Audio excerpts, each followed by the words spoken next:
On the eve of Liz Kendall's announcement of how she plans to cut sickness and disability benefits, the BBC's Politics Live had another debate about the subject, this time featuring Ian Duncan-Smith, who presided over one of the worst periods for sickness and disability benefit claimants. Thousands of them died, so it would be very interesting to hear what he had to say about the subject. Let's do a rolling commentary as we go along. So we're expecting a big announcement on welfare from the Work and Pension Secretary, Liz Kendall, tomorrow. Now, the build-up to this announcement and speech has been fraught, with Labour MPs, many of them expressing their opposition and concern about potential cuts to welfare. Ian Duncan-Smith, former Work and Pension Secretary, a little time ago. Is there an overdiagnosis of mental health conditions? Just to put a little bit of context there, the Institute for Fiscal Studies brought out a report relatively recently that said half of the rise in working age people claiming the benefit last year is linked to mental health. I actually think the figure's slightly higher than that, but what's happened over the last, over the last sort of 15, 20 years is a shift in the nature of claims for sickness benefit. Let's stay with the sickness benefit thing because that's the one that shows the greatest change.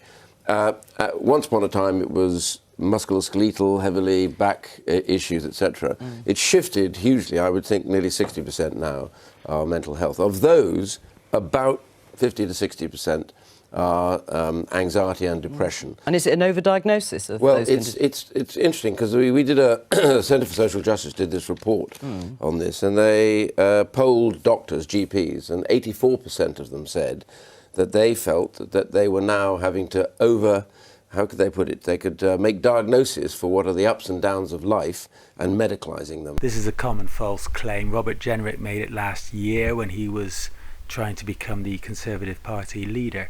It is easy to claim that the rise in mental illness is because we are medicalising normal human experiences.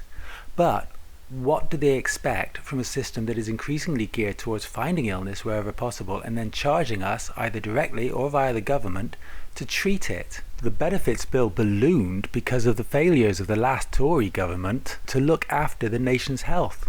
The number of people claiming sickness and or disability benefits has rocketed because failures to invest in the NHS and preventative health have made them ill. No, I think there's been an increase in mental health issues. When you think about rates of depression and anxiety amongst young people, rates of suicide, the amount of people that have suicidal thoughts or are self-harming, those rates have gone up over the last decade or so. We've had a global pandemic, which has made people feel more isolated.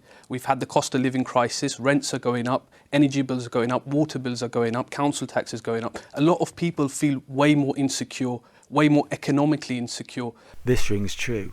Just to take the cost of living aspect of it, it seems that our arms are getting continually shorter and our pockets are getting continually deeper. That preys on my mind, and I'm sure it preys on other people's minds as well, and can lead to mental health problems. And I think the other thing in society is that we've had a lot of work being done to challenge the stigma around mental health. People are a lot more comfortable talking about mental health. So I think in the past, a lot of people would have been reluctant to seek help. And I know people, personal friends of mine, who have gone out to seek mental health support and they've been waiting. They've been on these waiting lists for a very long time. Some of them don't even get the diagnosis. This is also true. Wes Streeting, the Health Secretary, has just announced that the government has pledged to recruit 8,500 more mental health staff in order to cut waiting lists. It's a spectrum. There's different levels. Some people have anxiety and depression and they still go into work and try to get through it. And there's others who are dealing with severe mental health issues. And I think on that front, we're not doing enough to support people with those issues. Again, I would agree. Rather than cutting benefits, it would seem that investing in comprehensive mental health services is crucial.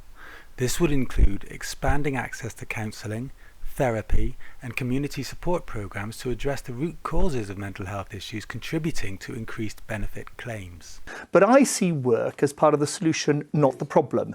And when you sign people off sick and give them £800 a month to go off and forget about it, you forget about them too. And having a job gets you out of bed, gets you a sense of purpose, gets you camaraderie, gets you something in life that actually drags you away from not the self-indulgence of it, but the sort of the enclosed world that people get into when they have mental health issues. I do understand why, work can help people. Being out the household definitely helps. But in terms of what we're talking about with this benefit cut, the PIP cuts, Gito Hari isn't wrong. There is something to be said for good jobs that provide the senses of camaraderie and belonging to which he alludes.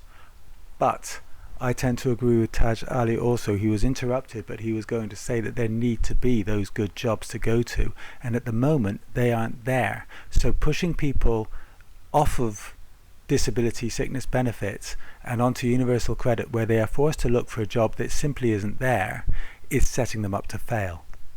I mean, obviously with the eligibility, I'll have to see what's in the detail, like a lot of MPs tomorrow, around PIP eligibility. I think it's really welcome if it is indeed the case that the government is not planning to freeze PIP anymore. I think there's an important distinction between PIP and some of the reforms that we're talking about in terms of helping people back into work and supporting them properly. Were you uncomfortable by the idea of freezing those payments? And these are PIP. You can work and claim personal independence payments. They're not means tested, and they are for people who need help day to day. Just to explain to the audience, were you unhappy about potential? I definitely had some concerns around it, because PIP is about allowing people with disabilities and ill health conditions to be able to lead independent lives. And so obviously I'll be looking very closely at any changes to the threshold tomorrow. It seems Lauren Edwards MP, Labour, is not happy about the proposals for reform at the moment, but will she vote with her party when push comes to shove? They have floated one thing, which was the eligibility criteria. I wouldn't go there if I was them, because it's very complex. I resigned over that because I felt that was the wrong approach to take. First of all, PIP is, they can work in PIP. So the trick is to get into PIP and help people to work, to make them much more able to control their own lives. The big problem you've got is really more in the sickness benefit kind of definitions. Ian Duncan Smith did indeed resign from his role as Work and Pensions Secretary over eligibility criteria. But of course Labour has already abandoned its idea to freeze the benefit, so eligibility criteria is all it's got left at the moment. It can't do anything else. So he says go on to sickness benefits. How many people died because of his cuts to sickness benefit when he was in charge? If they do narrow the eligibility criteria for personal independence payments, make it more difficult or tougher, will you support it? Or no, I won't, because I said earlier on, this is the wrong way to go. This is welcome, but I wonder how many Conservatives he's going to be able to take with him. Now, sickness benefit was never in under UC. I wanted it to be in, nobody wanted to do it. Finally, that's going in now. That gives them a real option to have jobs advisors with them, helping them to get them into work. Now that's a big change, and that will yield quite a significant amount of reduction in the overall cost.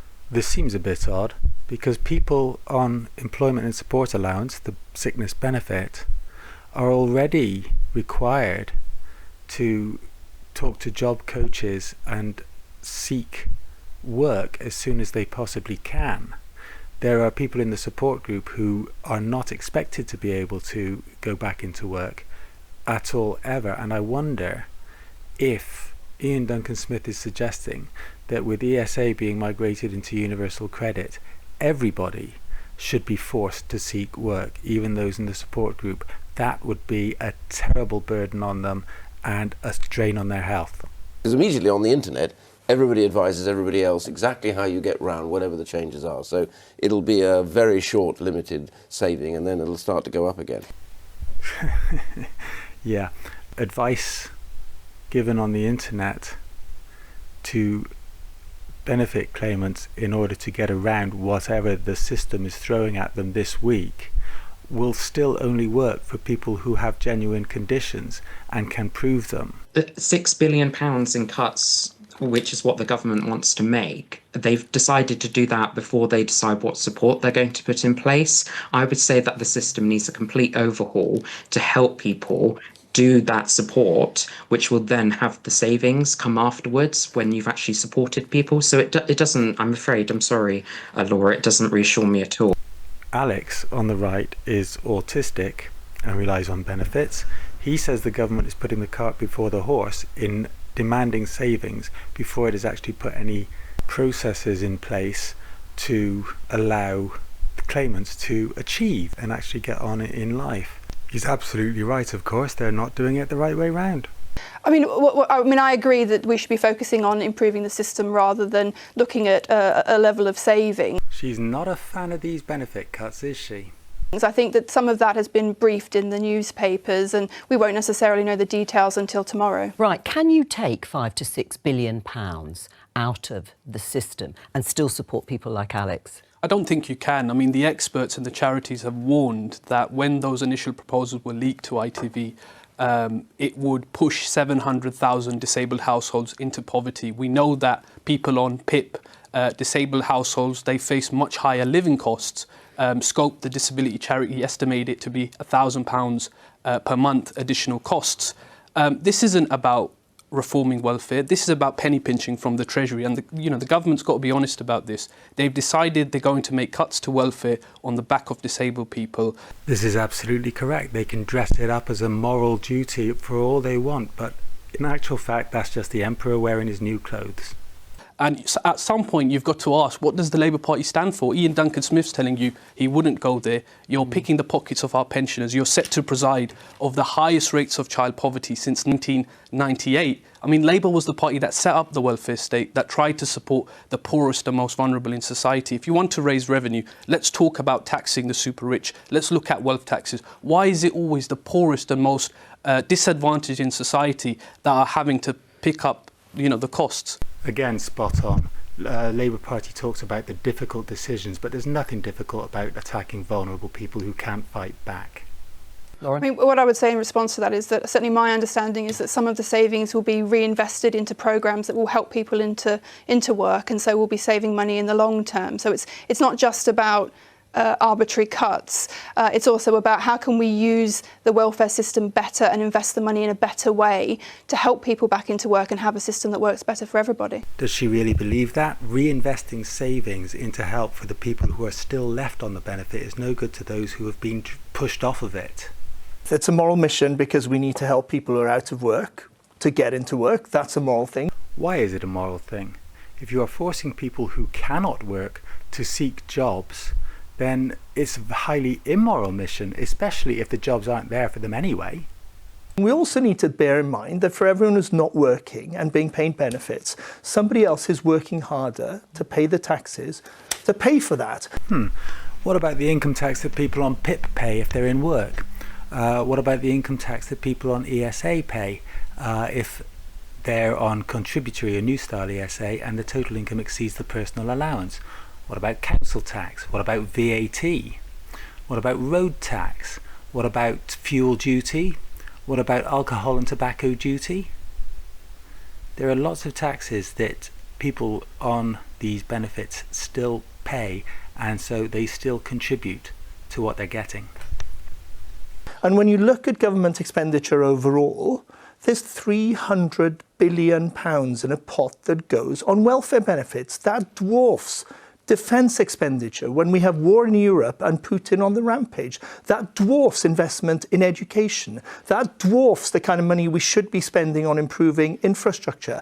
That is money that could, for instance, if you preferred that, go to sort of alleviate the horrendous burden on students today, many of whom go on to have understandable anxiety because they leave university with 30 or 40,000. What is Geeta Hari saying here exactly? Is he saying that the welfare budget should be taken away and spent on warfare instead? Because that's not a good way of using our money. Is he saying that students should get their loans paid off out of the benefit budget instead? Because back in the day, the students didn't have to have loans at all. They had grants and there was still a benefits budget.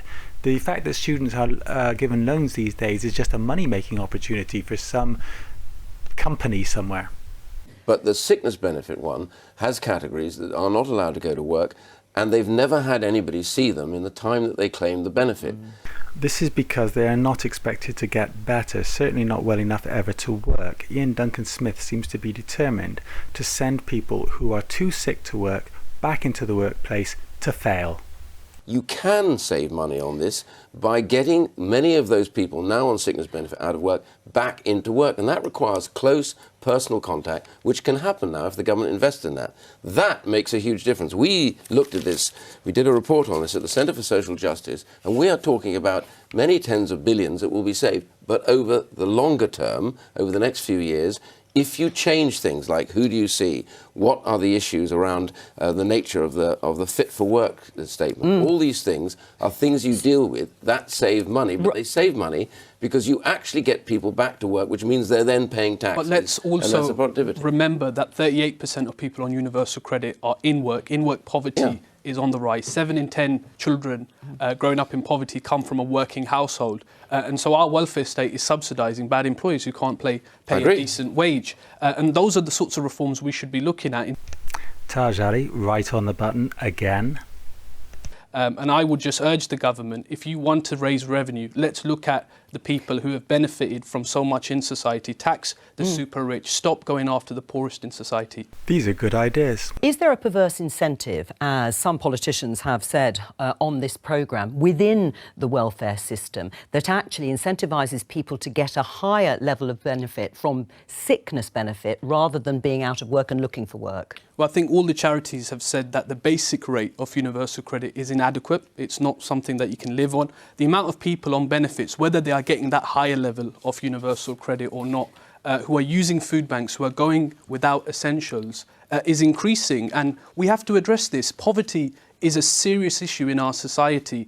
And yes, perhaps there are some people who fit the dole. But I think this idea that people are living the lives of luxury is just a myth. It's nonsense. Yet again, spot on. Anybody who's tried to live on universal credit should know that. That's the end of that. I hope you benefited from it. If you did, please like, comment and subscribe, and you will hear me in the next one.